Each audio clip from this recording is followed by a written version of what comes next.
Welcome back everyone to this lecture on operations. In this lecture, we're going to cover a few more operations, that is to say just some methods and attributes that you can call off of series and data frames in Pandas.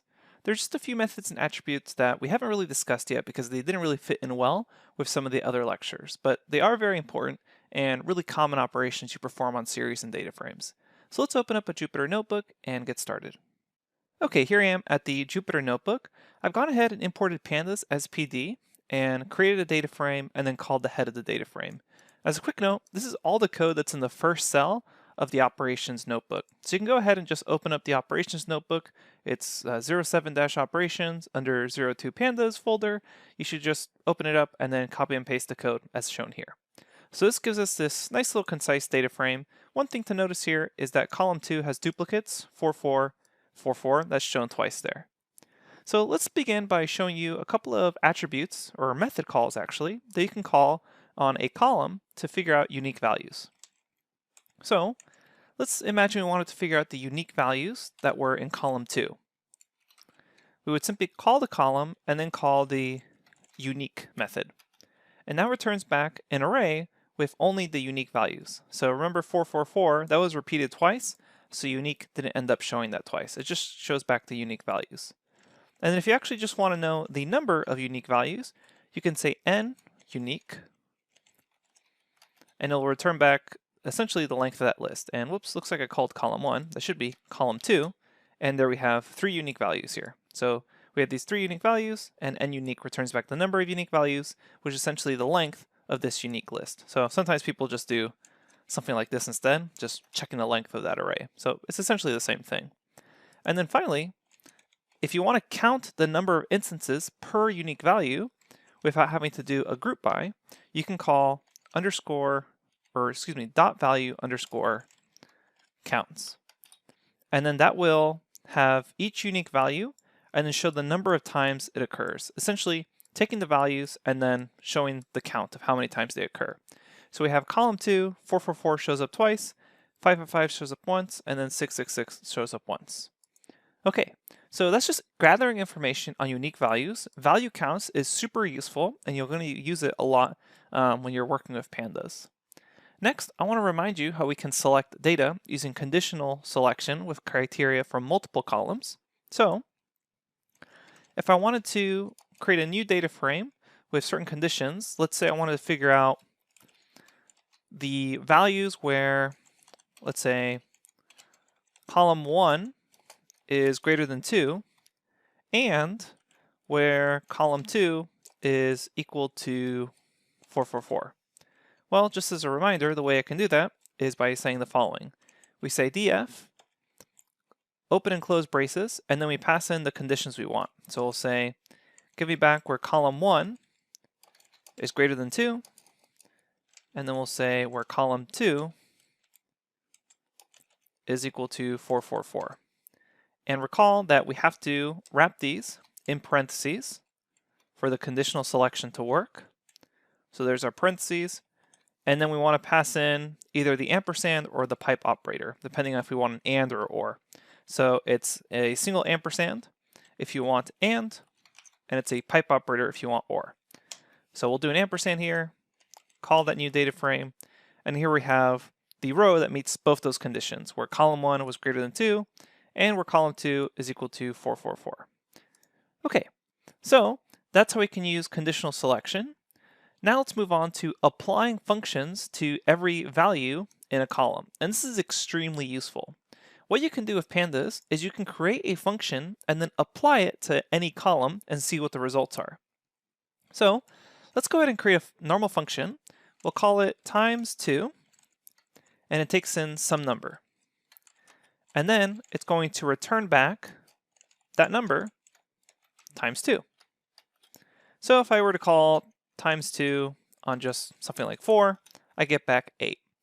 Now, if we take a look back at our original data frame, let's imagine I wanted to apply this function to every single value in a column, such as column 1. Well, the way I would do that is I simply say df dot apply, and then I pass in the function I want to apply.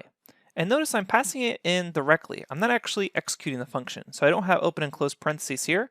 Instead, I delete those, just have one single closing parentheses, and I say, take this times 2 and apply it, and then all I need to do is choose a column here. So I'll go ahead and apply it to column 1. So I'm saying, get column 1 and apply times 2 function to every item in column 1. And so if I run this, I get back this series of results, 2, 4, 6, 8.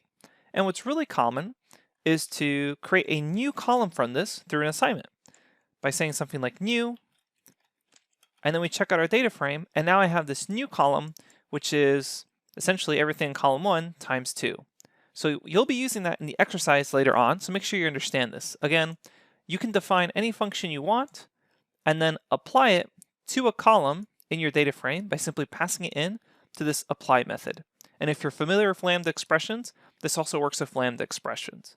And here we can see we're just assigning it to a new column, which is optional. You don't have to do that. Okay, now let's imagine we wanted to permanently remove a column. We can do that simply by saying del or delete df new.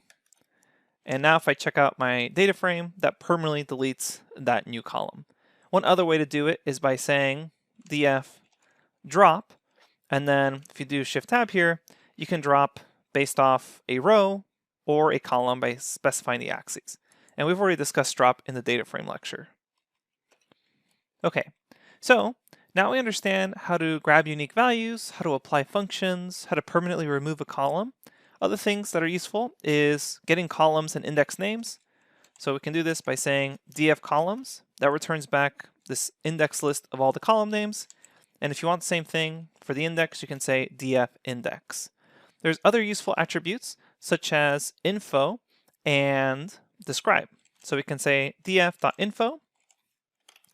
So you can go ahead and check it out. So it'll tell you what data type it is, how many total columns you have, how much memory it's being used on your computer. So just some nice information here. It's kind of similar to the describe method. So if you call df describe, that also gives you useful information of aggregate features like count, mean, standard deviation, minimum, maximum, and then the quartiles, 25, 50, and 75%. So two useful methods here, info and describe, as well as columns and index. Notice columns is an attribute, so you don't actually execute it with these double parentheses, otherwise you'll just get an error. Instead, you simply just call the attribute columns. So last thing I want to show you is how to sort and order a data frame. So if we take a look at our data frame again, we have column 1, column 2, and column 3. Let's go ahead and sort by column 2. And the way we can do that is we simply say df dot sort values, and then you pass in what you want to sort by. So you can say either by is equal to column 2, and then run that, or just say column 2. Now, you'll notice that by default, it goes in an ascending order. So it starts low and then goes higher and higher. If you do shift tab here, you'll notice that ascending is automatically set to true. If you don't want that to be the case, you can simply say ascending and set it equal to false, and it'll essentially sort it the other way around, 666, 5544. Notice that the original indices still remain the same. So 0 is still permanently attached to this row, which is a good thing. That's actually what you want. If for some reason you wanted to kind of reorder everything, including the index, then you would just start using set index or reset index based off of this new data frame and column 2. So now we understand sorting and ordering a data frame, getting column and index names, removing columns, applying functions, selecting data, information on unique values. Okay, those are really all the operations that I wanted to show you that we haven't really gone over in too much detail yet. Other than that, coming up next, we're going to talk about data input and output, and then after that, you'll have your exercise. Thanks, and I'll see you at the next lecture.